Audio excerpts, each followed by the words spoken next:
Queridos hermanos en el Señor, escuchando la palabra y este texto tan maravilloso que es común a nosotros en cada oficio divino, la palabra nos llevó a la reflexión de nuestro propio deseo de poder hacer la voluntad de Dios, de esa plegaria que hacemos en cada Padre Nuestro, esa súplica: Padre, que tu voluntad sea en mi vida.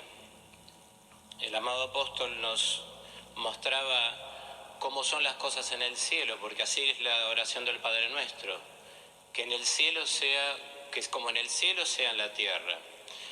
Y nos fue explicado, en el cielo las cosas son de una manera perfecta, en una unión, en una comunión, en un estado de paz. De esa manera es el propósito nuestro de que pueda ser cumplida la voluntad de Dios en nuestra vida.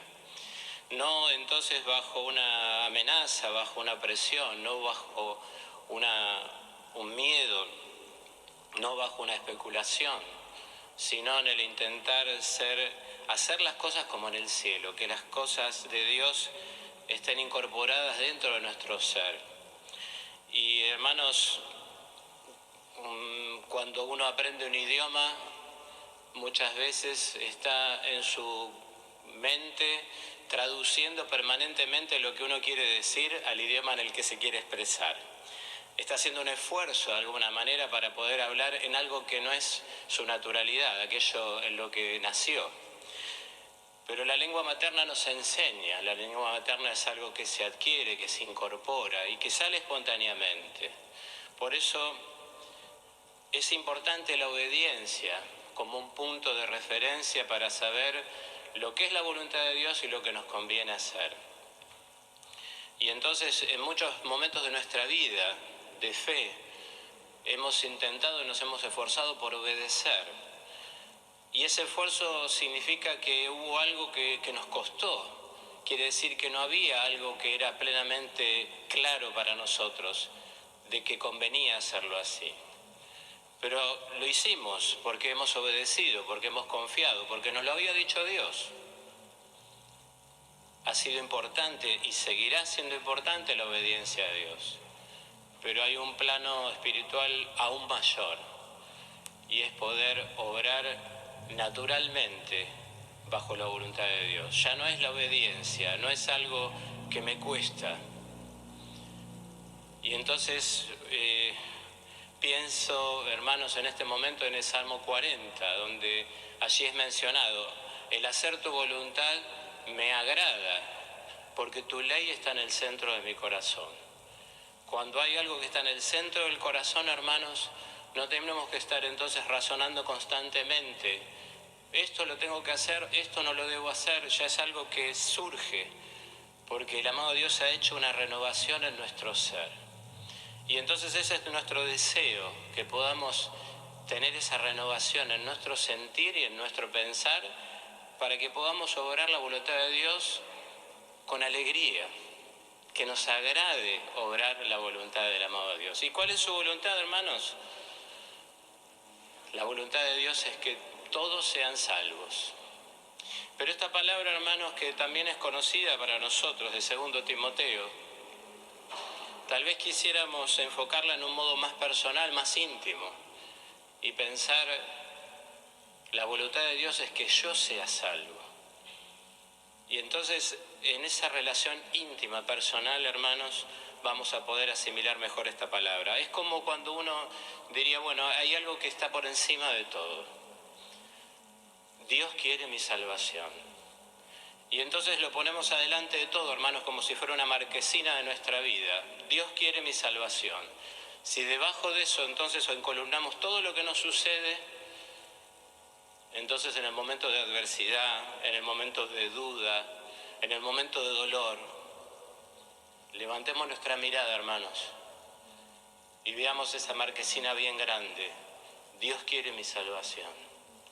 Esto también tiene que ser útil para mi salvación. Y entonces, hermanos, quizás esta sea una palabra general, pero tan importante, tener en claro que Dios quiere nuestra salvación, de la cual nunca nos queremos desprender. Pero después necesitamos el día a día, hermanos. Tenemos que conocer diariamente cómo alcanzar esa salvación, cómo lograr que esa voluntad de Dios se cumpla en mi vida. ¿Cómo lo hacemos esto? Viniendo al altar, hermanos, viniendo al oficio divino, porque nuestra vida es distinta, nuestra vida va cambiando. Y aquel texto que tantas veces hemos escuchado, hoy es distinto para nosotros. ¿Por qué? Porque nuestra vida es diferente. Entonces, en cada oficio divino, hermanos, se produce ese hermoso diálogo con Dios, donde Dios sabe lo que a nosotros nos está pasando. Dios conoce lo que es nuestro dolor, nuestro sentir. Dios sabe lo que le hemos rogado cuando estuvimos allí frente al altar. Y entonces nos dará la voluntad de Él para ese día, para cada día, hermanos, para que podamos ir comprendiendo lo que es bueno para nuestra alma. Y entonces nos vamos a ir enriquecidos, hermanos, de la casa de Dios. El oficio de Dios tiene que ser una fiesta del alma, hermanos. El poder encontrarnos con la voluntad de Dios, preguntarnos, Padre, yo sé que tú quieres que yo sea salvo. ¿Y cómo hago con lo que me sucede? ¿Cómo hago con todo lo que me está pasando? Allí, hermanos, habrá algo fundamental que fue mencionado por el apóstol. Es poder creer, es poder creer. Y guardemos nuestra fe, hermanos, como el tesoro más grande que tenemos, poder creer.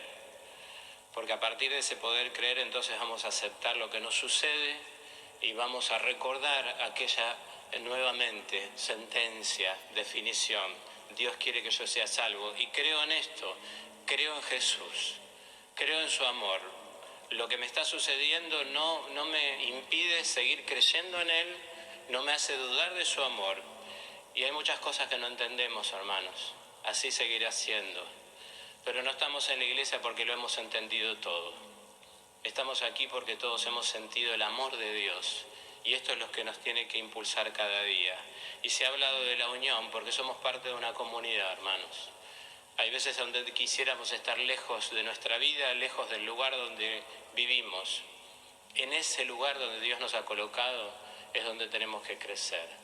Allí es donde también se tiene que gestar la voluntad de Dios en nuestro corazón. También ha sido hablado, hermanos, nos ha sido enseñado de poder retribuir al amor de Dios. Hermanos, lo hacemos porque le agradecemos tanto que Dios nos ha dado. Es inmenso, el amor de Dios es inconmensurable, es una avalancha, hermanos. Y entonces no estamos agradeciendo para que Dios nos siga dando algo.